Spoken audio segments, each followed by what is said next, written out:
Hey, everybody. Hello, and welcome to the Art of Emergency Nursing podcast. This is where we share stories for inspiration, entertainment, and encouragement because we all know emergency nurses have the best stories.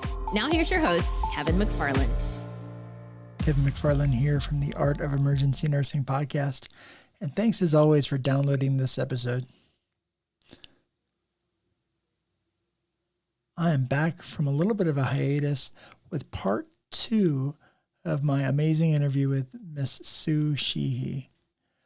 The first episode has just gone bonkers. I'm sorry it's taken so long to get part 2 out, but I really think if you enjoyed the first episode, you're going to love this episode. I continue my conversation, which ended up going much longer than I think either of us expected. Again, what a complete honor to be able to interview her, and man, there's some gold in these 2 episodes. So I hope you enjoy. This is part 2 of my interview with Sue Sheehy. Enjoy, and we'll talk soon. I have some advice for students too. Okay. What advice do you have for students? Well, one of the things is you don't need to know everything, and don't worry. You can ask questions. Okay. Don't feel like you have to, and attach yourself to a really good mentor, whether it's from a distance or they're your preceptor. Learn from them. Watch them. Watch what they do. Pay attention to your patient and not your computer so much. Patients are always complaining that the nurses are entering things in the computer and don't even make eye contact with them. Little things, a warm blanket, touching their hand, and paying attention to the families too, and making sure that they're part of this as well. That's and then take care of each other. If you see a teammate, whether it's an older nurse or one of your young friends, and they need a little help, or they can use a break, or they need somebody to start an IV or something, just help out. It's important to do. But the couple of things that don't be hard on yourself, because students often are so hard inside. I don't know this. I don't know this. Nobody knows everything. Even as you get older, you learn every single day. So I told you about the lidocaine drip. When I was a new grad at Walter Reed, at night in the thoracic ICU, I had a patient on a vent, and it was a female. I can't remember if it was a male or female, but they were on a vent, and they were on like 40 breaths a minute, and they were on a drug called Alavere. Like they would do these treatments, respiratory treatments. So we're making rounds, and the chief of thoracic said, I want to change her to Rumer. Okay. So I take out my little pad and I write down Rumer, Rumaire, like she's on Alavere, switching her to Rumer. Okay, new med. I don't know that med, but I'll find out.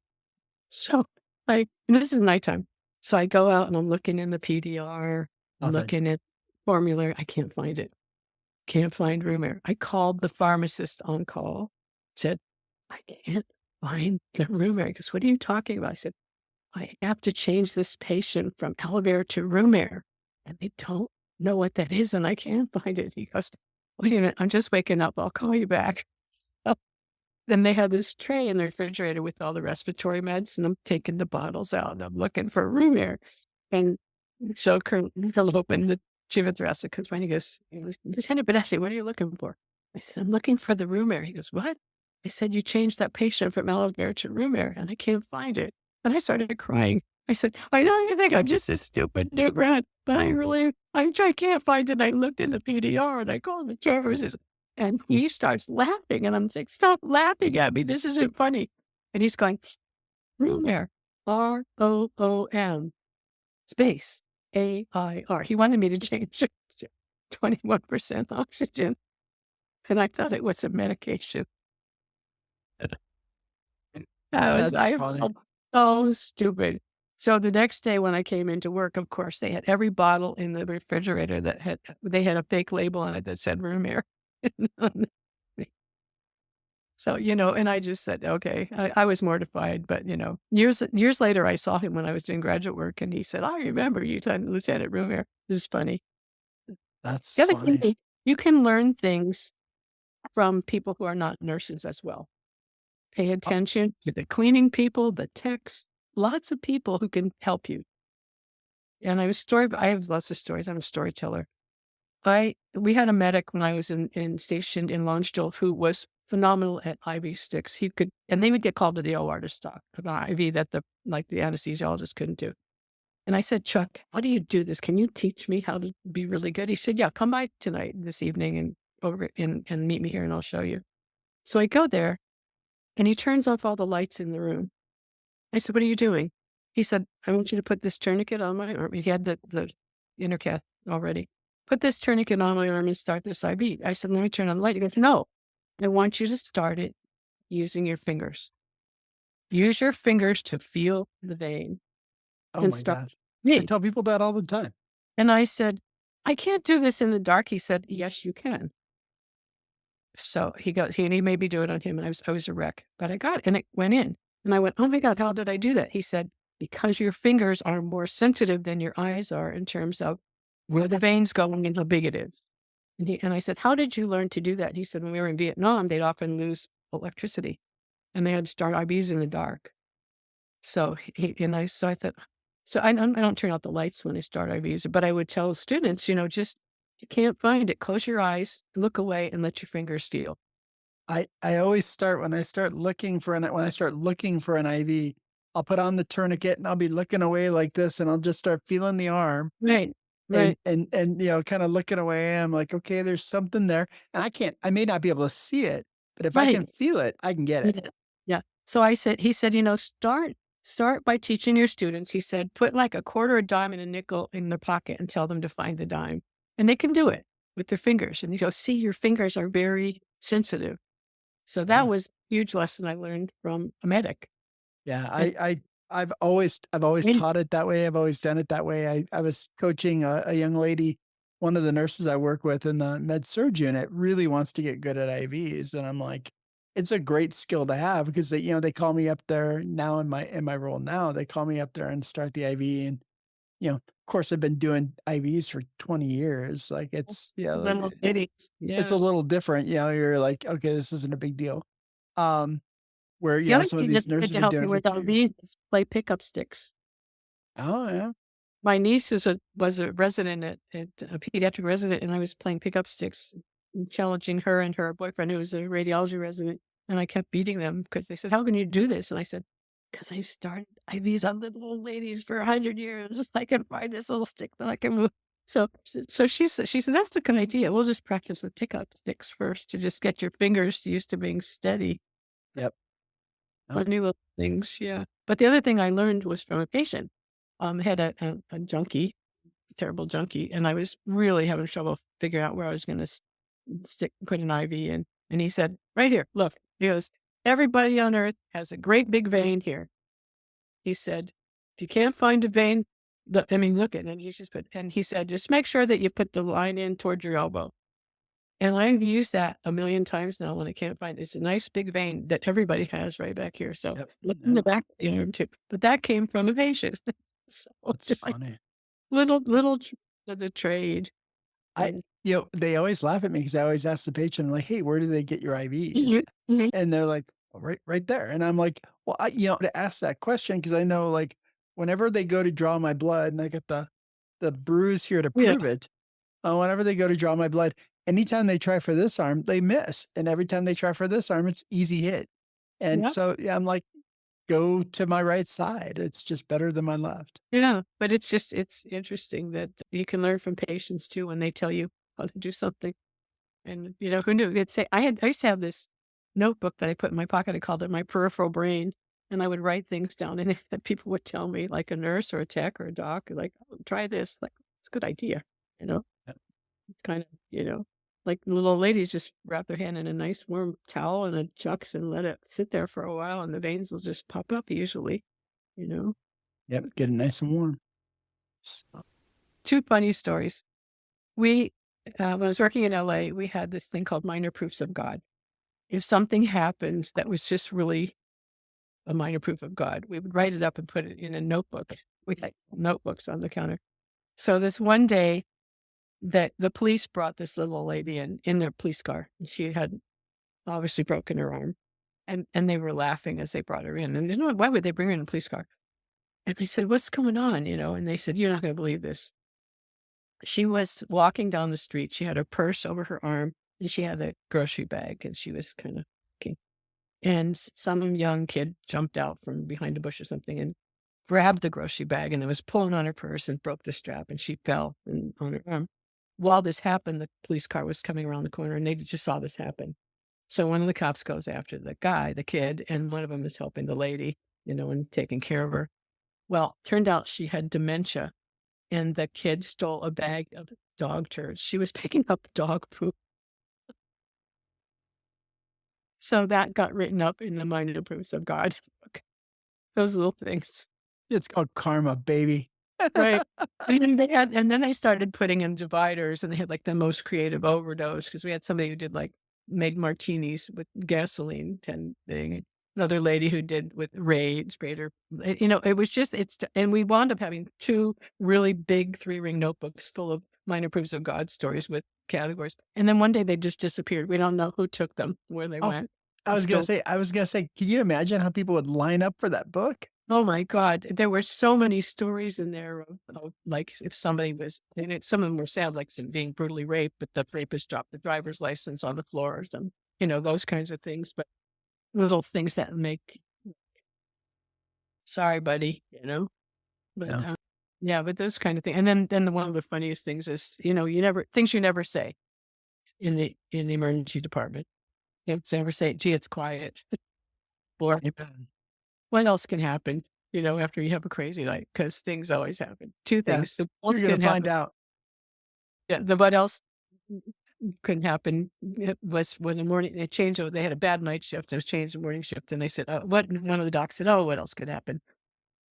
The hair radio comes on, the EMS radio. They're bringing in a van load of deaf mutes that had a car crash. So you've got all these people. They weren't badly injured, but they couldn't hear, they couldn't write, and nobody had spoke sign language. So we had this whole like room full of people. So I remember that one of the paramedics from another community had 2 deaf parents, and I called him to see if he was on duty. He was home. I said, "Can you come over?" And so he helped us translate. That was that. Like, what else can happen? Then one evening they said it's really quiet. We get this call. The hospital was down the street from MGM Studios, and they had a contract. Whatever happened at MGM, they'd bring them over to us. Well, they were filming a film called Under the Rainbow, and it was about the making of The Wizard of Oz. And it was all about how they found all these little people all over the country and how they met and they were having parties and, all about the background of that. Well, they had one of the scenes at Oz where they were all in their munchkin things and they had pixie dust or whatever got in their eyes. We had a school bus of 50 munchkins that came to the ER in their little outfits with their bells, and we had no place to put them except in the waiting room because we had so many of them, and they're just like, they're hurt. And so I'm out there putting Optane in everybody's eyes, and because we had one eye chair. And it was like a Friday or Saturday night came, and one of our regulars who's stinking drunk used to come in all the time. He walked in the door, he looks around, he goes, "Whoa, I gotta stop drinking." Because the whole place was full of munchkins. It's just that, you have fun in the evening. Sometimes it's so hard and it's tragic and really sad. I have a million sad stories, but I remember so many the patients and so many families and so many incidents. And I just remember that some guy was caught in the middle of a robbery. He had nothing to do with it, shot in the chest, and he died in our ER. And his girlfriend kept saying, "Did he say anything before he died?" And I lied. I said he was saying your name. I just had to do that. I just couldn't not do that. It's just one of those things. And then his parents, so they didn't want her to come in and see him. And I said, you need to let her come in. Please let her do that. And there's just, sometimes it's just really hard. And sometimes things are, you can't help it. Like we had a Hare Krishna community across the street. And a lot of them are coming in with staph infections of their knees. We were trying to figure out why. Well, it turned out they crawl to prayer and somebody got the staph in their knees. Everybody with the scraped knees was picking up the staph stuff. So, but this lady came in and a bunch of them were in this one night and she had her baby with her. And I said, "Oh, I had a cloth." I said, "You got some baby poop on your head." And it turned out it was some kind of holy thing that they anointed the baby with. And I thought, baby, lessons learned. And if you're new to the ED2, you just have to know that there's going to be days when you go home and you feel like garbage, like you feel like you didn't do enough. Especially when you lose a patient, you always try to question yourself, and it's okay to do that, but it's not okay to do that because sometimes you lose patients no matter what. I don't think we do a great job of this in the emergency department. We don't do a great job of debriefing after a code, and one of the things I've found, especially like right now in the emergency department that I work with, we have so many new grads. Like, Yeah. and if they're we had a new grad who was the last one doing CPR, and then we stopped, and they're going, "Oh my gosh, I must not have been doing it right." And I'm like, Yeah. this guy was going, like, I knew when he came in, he was gonna die. Like, I knew this wasn't gonna work out. And, I try to tell people that when they're doing CPR for the first time, I'll be like, "Is this your first time? Is this your first code?" And I'll say, "This is not gonna be a successful code, but we're gonna go through the motions, and we're gonna do everything we can and give them the best chance they have. But understand this isn't gonna be a successful code. Like, we're not like, we're gonna maybe buy this guy some time for his family to come and say goodbye, but, like, this gentleman's not gonna walk out of the hospital." And I try to debrief them either before or after, and just kinda give them that expectation, like, no matter what we do, no matter how hard we work, and even if we have the best code in the world, like, this guy is gonna die. Um, that's kinda how this is gonna go. Yeah. And It's just hard because we're always hard on ourselves, and we always try to think of what we could have done differently, always. And so I think it's important to try to get that. We call them in the military hot washes instead of debriefs because it means it has to be, well, it's still hot. You gotta take it to do them as soon as possible, close to the event. But it's also a good thing to call somebody at home the next day and say, "How are you doing?" Or in the next week, "Are you doing okay?" I remember when I was at Dartmouth, there was the first morning we opened the new ER. There was a little girl that came in, I think it was 5 or 6, and she was a gunshot wound that her little brother had accidentally shot her. And she was like our first patient that we got in the new ER. And her mom and dad both worked in housekeeping in the hospital. They were in the hospital. And my son was that age at the time. And I just looked, I mean, I don't know if I can do this. And one of the nurses said, I'll take this case. And I was so grateful, not because I just couldn't at that time because it was just too close to my son's age. yeah.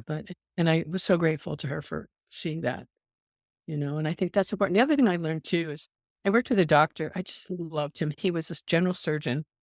And when patients were not going to make it, he would call the family in and say, "Do you want to pray together?" And the first time he did that, I was really uncomfortable. And then I thought, why am I uncomfortable? That's crazy. And the families appreciated that so much.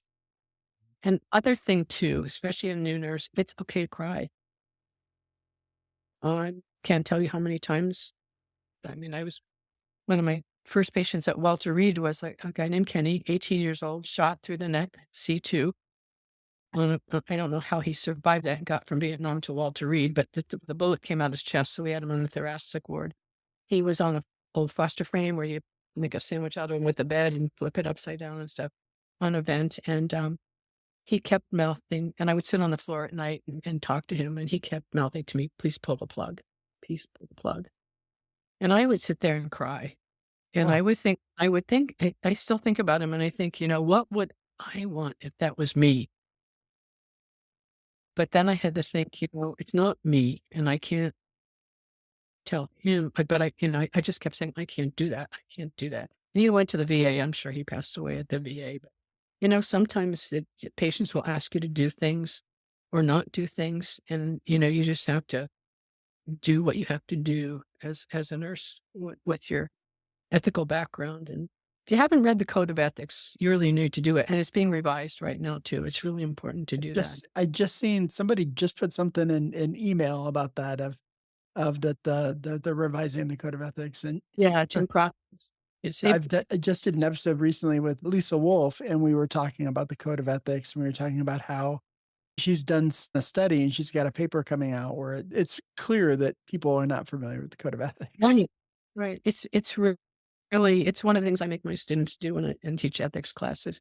But it's important to know because that's going to be your guide, and that's going to be something that may save you in a pinch. There was a Navy nurse several years ago now, who was at Guantanamo Bay where we have kept the terrorist prisoners, and there was a prisoner was on hunger strike, and they told him he had to force feed this prisoner. And you can't do that as a nurse. You can't force feed someone who you just can't. And he refused to do that, and they were going to discharge him from the military. And the ANA got involved and talked about the code of ethics, and he was okay. They just transferred him to another base. But it was it was against our code of ethics in nursing. You don't do things to people that they don't want if they're mentally competent. So that's kind of, those are things to learn, but take the time to look at that. It really, it's very complex. Some of it you look at and you go, yeah, right. But it's important. That's going to be your backbone for you.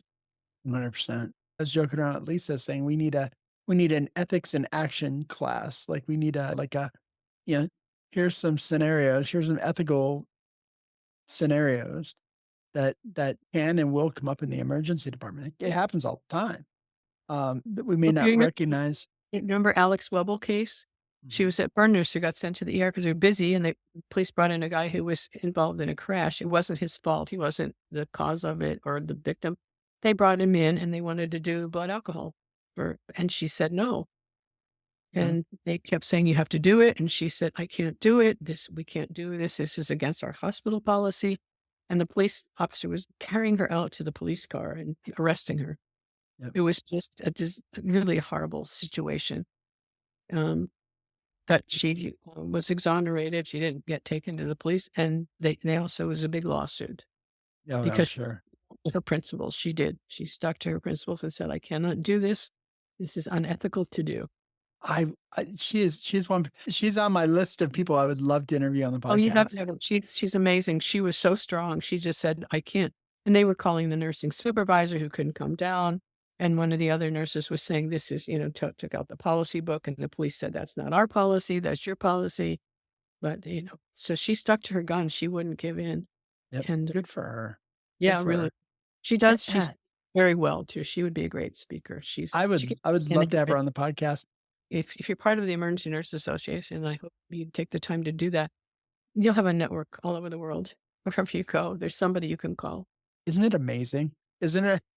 It's incredible. Like, I look around at the ENA and like I look around, I'm like going, I know somebody in every state.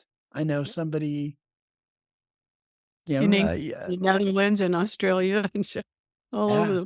It's a big family. It's like the military. It's like your brothers and sisters, and they're there. If something happens. I remember years ago, Ann Manton's son had a neck injury, and he was somewhere in the Midwest, and we just made some phone calls and got the nurses there activated, and they went to see him and helped his plan care. Everything was coming together. Everybody just helps each other. Jean Prale. Jean's been in the ENA a long time. She's an educator. She's a past president. Years ago, when I was at Dartmouth, I went to an ENA national meeting and I made a button on my, asked me about the clinical nurse specialist job at Dartmouth. And she asked me about it and she got the job. That's awesome. She's been in New Hampshire for a long time now, 25 years or so. I remember the first time I presented at the CES conference, I knew the name Jean Prale from the clinical competencies or the procedure book, the emergency nurse procedure book that she did. And before that, I knew the name because she was the person in the video that we would play every year in our EMS program for childbirth. She was the person in the video. So I knew the name from that and that video, I still have that video as a matter of fact. And so I was, excited to meet her but at the same time, I realized that I was doing my presentation and she was in the audience. And I remember being so intimidated by that. Like, oh my God, Jean Prale is in the audience for Gail Linehan was in the presentation. Diane Gurney was in the presentation. I'm sitting there going, this is like a who's who of ENA. Listen to dumb old Kevin talk about strokes. You And know, and afterwards, Jane Prowl came up to me. She goes, "Hey, I didn't know this. Can you tell me where you found this study?" And we chatted just a little bit. And I just remember thinking to myself, "How cool is this?" And now she's someone that I'm like, "Hey, how you doing?" I'm like, we're old friends, and I'm like, it's just amazing. and that's another thing too for the younger nurses or even anybody. If you have a really good case that you've had and it's unusual, write it up. You don't have to be an expert, but take down the information from medical records and write up the case and share it because that's oftentimes the way you kind of get started in this stuff. I had to, when I was at UCLA, I was like, ACLS was initially limited to physicians, but the two docs there wanted me to be an instructor. So they got me into this class at UCLA and I had to teach the blood gas course to the chief of cardiology at UCLA who was in the class. It was so He's nervous. forgotten more about this than I know. I made a chart up for myself with arrows like what's acidotic, alkalotic, and if this goes up and this goes down, this one means that this is acidotic because the pH is coordinated with that, but this is going the opposite direction, so that's a compensation. I did all that for me. And then I wound up, that was my first article that I published in Gen, How to Interpret Blood Gases. From that article, I made up for myself because the nurses were saying, this is really cool. Yeah, you really get this, So I thought, okay, good. So those are the kind of things that just take a chance. They can always say no or rewrite it and if you submit anything to the Journal of Emergency Nursing, they're really, really responsive to helping you. One of the things that has always been intimidating for me is writing. My wife says I'm better than I think I am, but I always say that I'm not a good writer. And it was always something that I was intimidated to do. But this Well, year, I'm proud to say that I am doing a chapter for the Sheehy's emergency nursing. That's right. I want to have everybody who's ever written a chapter to go up on the stage to show how many people in ENA contributed to these. Oh, it'd be so many people. The manual is 45 years old this year. Wow. 5 years. So, and there's so many people. I mean, these books are alive because of ENA and everybody who's contributed to them. It's just, it's amazing. One of the coolest things, and I'm totally going to steal this idea from Andy Foley. Andy Foley, who's the editor this year, the book she has a book that she brought with her to nationals and she's had everybody sign their chapters. Oh, cool. Isn't And I'm that like, nice? how cool is that? I'm like, Yep. how cool is that? Yep. So, I and think I have a thing at that one and the opening ceremony when everybody who's written a chapter or edited just to come up on the stage and celebrate because it's now a book of the year. That's super. That would be super cool. Anyhow, but there's just so many opportunities. ENA has been the best thing ever for me in my life. No matter where I've gone or traveled, it's always been there. And I traveled a lot, changed a lot, jobs and locations and stuff, but there's always been my ENA family. Always. Amen. Yep. When we moved from Albuquerque to Houston, when I was looking at Houston and I think I'd just gotten a job and we were kind of in the process of getting a place to stay and this and that. Happened to be when we were, it happened to be right around the ENA conference time. So I specifically looked for my folks from Texas, and I said, hey, I need to meet somebody from Houston, and got a chance to meet somebody from Houston who's now still one of my people, met me with open arms. I went to my first Texas. I think I went to my first Houston. I think I went to my first Texas. The way it worked out, I ended up going to my first Texas meeting before I even went to the Houston meeting. And I got to the Texas meeting, and of course, I knew folks from being involved in ENA. And at my first meeting, they welcomed me with open arms, and I could never, thank them enough for that. And even still, it's one big family. Absolutely. It's good. And you just learn different things too about what they're doing in their ER. You can say, we have this problem with XYZ. And somebody will say, well, we did this. Well, we did this. Or that's a great idea. Or that didn't work. And it's just this wonderful group of people. One of the things I found when I first went to the conference, I found that the you find out that your ER is about as screwed up as everybody else's, right? Right.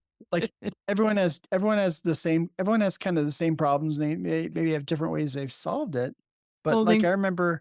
I remember there was a hospital from California, and they're like some kind of like, you know, a high regard hospital. And I remember sitting in their presentation, they're like, we have come to that. We've discovered that having dedicated charge nurses really make a big difference in the flow of the department. And I'm like going, we figured that out in New Mexico Yeah, 20 really. years ago. Like we've been doing that for 20 years. And then you go to the next one and you're like, okay, well, you've solved a problem that we have now. So you realize that you're about as screwed up as everybody else. It's- It Yeah.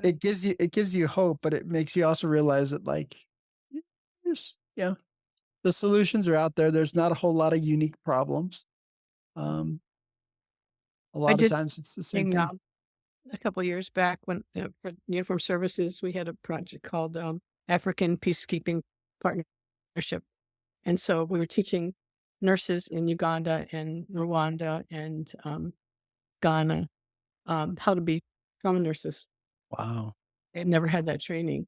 And so one of the guys wanted to come to the States so badly, and I was trying to see if we could get him to come to a meeting, but the visa stuff was so hard. And then he sent myself and Paul Lewis, who was teaching with me, an email. They had gone to the deal was that they would provide conflict coverage for other countries. Like if Rwanda was having a conflict, Uganda can come and help the nurses. And they had some kind of conflict right after we left. And they said, we wished we had this. We did a combat, like a, not TNCC, but a combat course for them. Yeah. And they said they would, that they had had that years ago because they were able to save lives. But I wish they could be a part of ENA. They just don't have that bandwidth right now to do that. Yeah. And yes, I mean, they talk about rural. They're rural, you know, Right. and equipment. We brought equipment with us because it was part of the grant from the State Department, and they thought they died and went to heaven. We had a mannequin, and they actually have a whole field hospital that the State Department gave them if they agreed to this thing. So we were just part of the field, the whole thing. We did the trauma training, and then they had people coming and showing them how to use the equipment, and they were getting vehicles and aircraft and everything else. But they'd never had that kind of training before, It's and it's so grateful. And I thought, I just wish they could come to the meetings and learn. They would love it so much. one of the things that's been such a blessing to me is, in doing this podcast, I've gotten a chance to speak to nurses all over the world. And one of my favorite interviews was a nurse from Israel, and she was, just her experience and what her day to day was, and what to her just seemed like every day.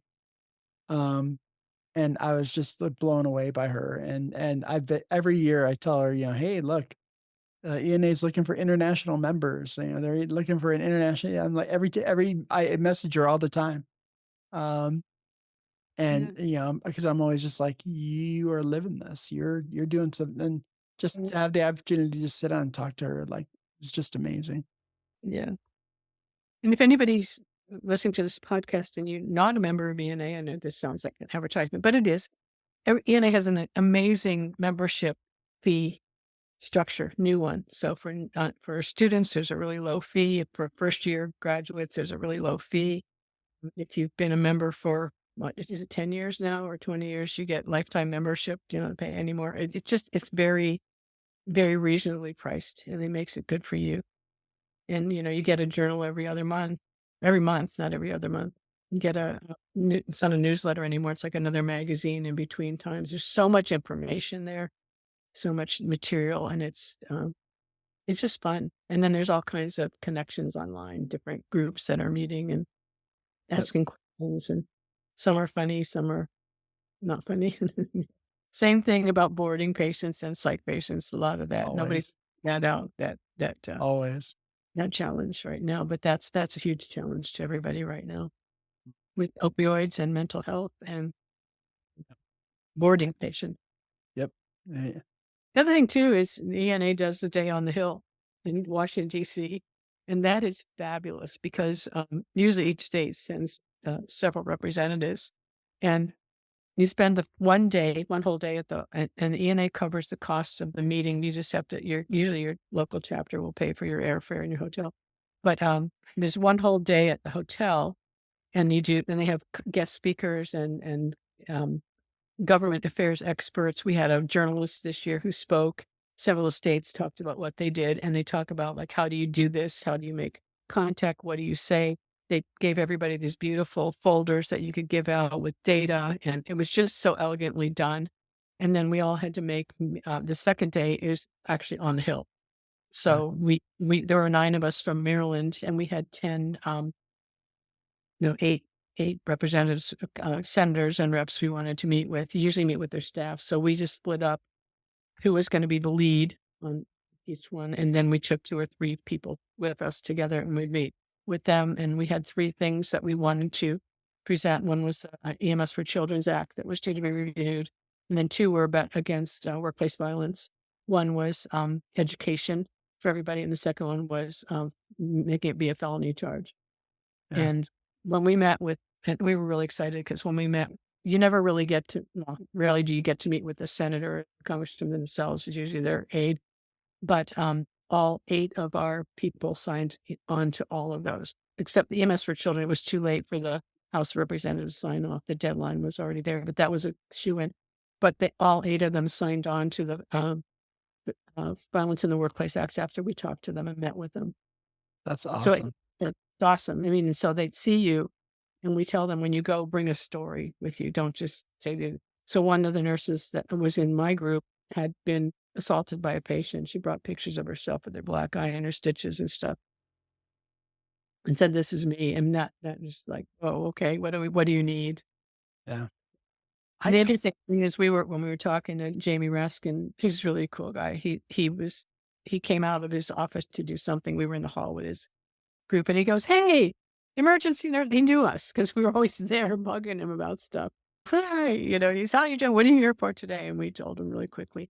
He had just come off the Senate floor or the House floor with something, but he recognized us because we keep in touch with him. That's another thing too. I was keeping in touch with your senators and your reps. That's a good thing, and they like emergency nurses a lot. Yep. That's the one ENA event I've never been to. You got to go. It's so good. And Yeah, I it's can't really get out of it. a lot of. It's very interesting. You learn a lot, and it's a lot of fun. You also learn that there's a lot of distance between the Senate buildings and the House buildings. A lot of walking, but That's what I and the heard. people in the halls from every organization and lobbying group. I mean, you're not. It's just the poor people that are senators and congressmen are inundated every day. Every day. With people lobbying for something. There was one lady dressed in sort of like a colonial outfit with a big basket of cookies. She was going to meet her congressman. It was just cute. Not from That's BNA. I don't know what Yeah. organization she was with, but That's but funny. and it's good, just to learn about the government and how bills come to be and how they don't happen. Like the workplace violence stuff has been going on for years, and finally, it's gotten someplace. It's usually like 6 or 7 years on average for a bill to Takes a maybe get. long time. Yeah. Takes So, a or long go time. to a local one in your state, because you're usually most of the, like the state nurses associations usually have a day at the, like we have one in Annapolis, a day at Annapolis. Yeah. They do the same. Yeah. Texas does the same thing. So Yeah. So those are good things, but if you want to be involved, if you don't. But not being involved is really, that's too bad for you. You're going to miss out on a lot of stuff. You don't, Yep. and you don't say I don't have time because I don't have time. Make a little time for yourself and do it. It's the best thing you can do. You'll have a whole cadre of best friends. I couldn't agree more. I couldn't Yeah. agree more. I mean, that's how I got connected to you. Good one, set one. I got one more crazy story.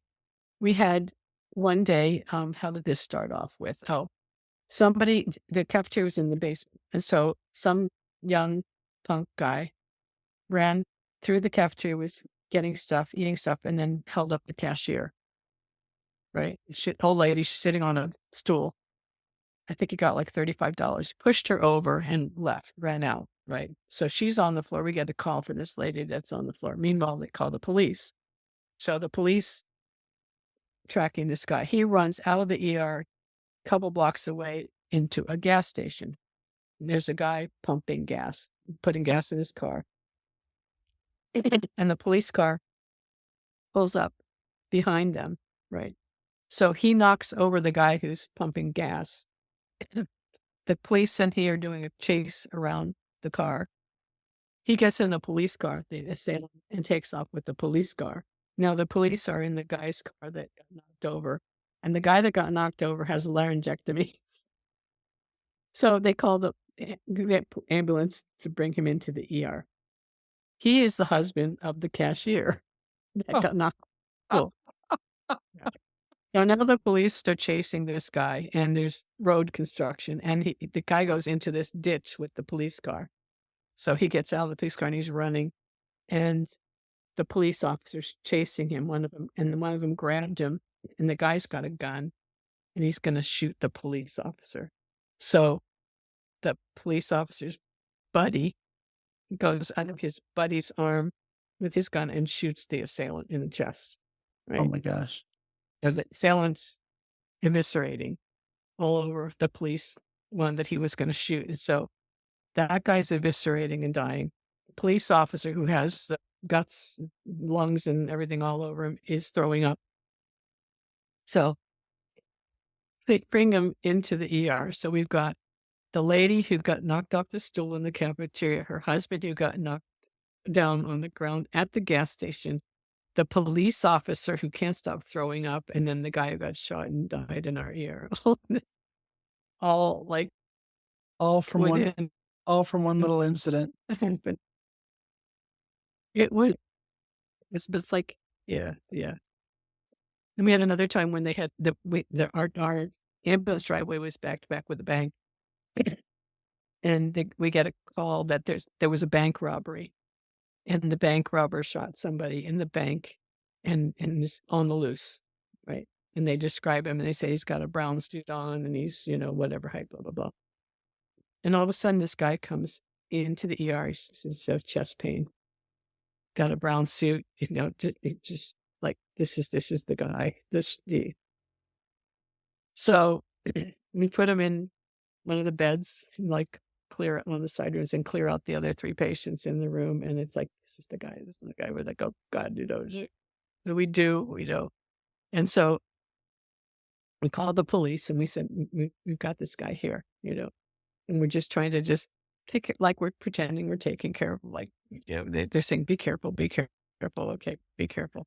So they show up, right? And there's, I don't know how many police cars show up, and they've got the dogs and all this stuff, and they got their guns out, and they come to the room, and it turns out that's not the assailant.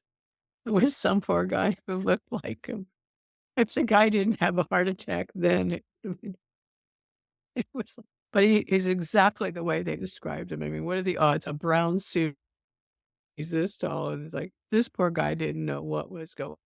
Oh my gosh. Holy It cow. wasn't funny. But That's crazy. can you imagine that poor man? Poor guy. And the police didn't know it either.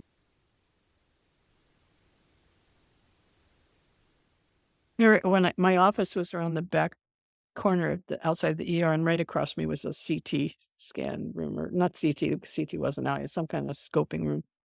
And they called a code blue in this room across from my office. So I go over there, and of course, there's just a radiology tech in there. There's no crash cart or anything. So the guy's doing chest compression. So I got to give this guy mouth to mouth, like, because there's nobody else around. There's no bag, and the guy's got stuff coming out of another side. So I'm doing mouth to mouth on this guy, and finally the ER doc, John Bibb, my favorite doc, comes running over with the crash cart and stuff, and he stops, and I go, hurry up, please hurry up. And so then he's intubating him, and I'm like trying to help, but I'm like not swallowing because I still have this crap in my mouth. And the guy codes, and they called it. So I go over to the utility room, and I'm mixing up like peroxide and hot water, and I'm trying to untop my mouth. And he comes in and he says, Susan, always be the first or the third person to arrive at a code, never the second person, because the second person always gets the mouth. Oh God, it was Good, awful. And then good another advice. time, I had to do mouth about another time. I was going down the hall and I look into it was one of the trauma rooms, and this was lady in there, and she coded. And so, and so someone went to get the crash cart, and meanwhile she's vomits, and there's green beans, like pieces of green bean all over, all over. So I'm just like wiping her off real quick and trying to get the bag on and stuff like that. And I like, I got it. All right. And then one of the docker tech comes in and goes, "Mom brings Del Monte home." And it was just, well, it was one of those things. It was sad. This poor lady coded, but there were green beans all over, unchewed, like pieces of green beans everywhere. It's like, We had a kiddo we were taking care of, and he was just mainly intoxicated, but got into a car accident. So we had, he had him in C-spine, and we were rolling him over to check his back. And sure enough, he'd vomited multiple times throughout the night. And we roll him over, and he's got vomitus all over his back. And one of the nurses like picks up a little green bean. She goes, "Someone doesn't chew very well." And, oh, and we were just all like, "Oh, this oh, can't, yeah. oh." We're like, "Oh no." And the mom's just sitting there like this. The mom's like, Oh, I thought the mom was gonna throw up. And like we're all like going, "Oh my God, can't that's help it. You that, can't help it. There was a really critical burn patient that came in to our ER. And the paramedics brought him in. He was like in a blanket, and it was just almost like a pile of ashes, but he was still conscious. No eyes, little lips moving, just it was clearly this guy was like 99.99%. But it turns out that so anyhow, so we bring him, and I said, I'll take this case. And John Bibb, my favorite doctor again, we're in the room. He's trying to get some kind of a line in, and he goes, "If I get this line in, would you push morphine like really fast?" And I said, "Yeah, I will." I mean, it was awful. I mean, it was totally unethical, but clearly needed to happen. I would do it. And so he gets the line in, and then the tech comes in and accidentally pulls out the line. He had to do a cut down, try to find it was awful. But anyhow, so this guy's flat, and he says, I need to talk. I need to talk. And he's like, "Okay, so what?" He goes, "Tell them." I mean, he said three things. The first one, "Oh, tell them not to let my cat out of the house." Now, his whole house is burned down. They find him in this burning building. Okay, got it. "Tell them my will is in the wooden box on my desk." Okay, so it's getting. Mhm. yeah." Then he wants me to call his girlfriend. His girlfriend's name is Nobby. I'll never forget that. And he said, he's telling me this story and he's coughing and he can't breathe and he doesn't, and he says, um, he told me that his mother lived with him and she had a stroke and he took care of her for years and she died. And he got depressed and he became an alcoholic. And then he started having an affair with the guy. And he had a girlfriend meanwhile too. So he was all depressed about this. So he poured gasoline all over himself. He wanted to kill himself. But he wasn't sure. So he put a cigarette in his mouth and it just the thing. So he tells me this story and it's agonizing. He's telling me and he goes, call Nobby. Call Nobby. And he's giving me her phone number, right? And we have the wall phone. So I'm calling him while Dr. Bibb's trying to get in another line. And we're like, what do we do with this guy? He's so burned. And he says, tell her that I love her. I said, no, but he loves you. He said to say, tell her I didn't do this because of her. I said, he didn't do this. Tell her I want to be cremated. I I couldn't You're like, "Check, leave done." because all you need is like a match. There was like a little cigarette butt glued to his lip. So I'm sitting there and I'm like, I can't say it. And I have my head against the wall with the phone. Then John Bibb says, maybe they'll give him a discount. I wet my pants. It was so sad, but it was so funny. It was awful. It was awful. And it was just, and I had to gather my senses together. And I said to him, I went up and I said to the patient, is there anything else we can do for you? And he said, thank you for making me laugh before I die. And he died. Wow. And I was like, oh my God. And then I said to Dr. Bibb, I said, John, how could you say that? He goes, that's how I survive in this situation. That's how I survive. But I can't believe he said that. I could not hold my bladder. We all have that gallows humor. Like we're It like, was, it was, it was the worst gallows humor ever, but it was the funniest, but it was the saddest. But it we, was just like, because here's this guy who's a pile of ashes. wants to be cremated. So I made me tell her I want to be cremated. I know. I mean, and see, now everybody, you would get laughed, but civilians would think we were super sick. We are. It's We true. are. They're not wrong. They're not wrong. My Yeah. my wife won't hang out with me and other emergency nurses. She's like, not interested. Yeah. I don't know. Yeah. He had a patient when he was a resident, he told me, John Bibb, she had horrible psoriasis. And she also had seizure disorder. And so in the old days, they used to do like cold tar baths and stuff. So apparently he was gone for the weekend. And when he came in on Monday, he found out that when she was in one of her coal tar baths at the hospital, she seized and died and drowned in this coal tar bath. Oh my gosh. And he said, the heartbreak of psoriasis. But that commercial that was on TV. John, he goes, I can't help it. I can't help it. It's just sick. It's so sick. It's so sick. But I mean, he was such a good doctor. He really was. He was awesome.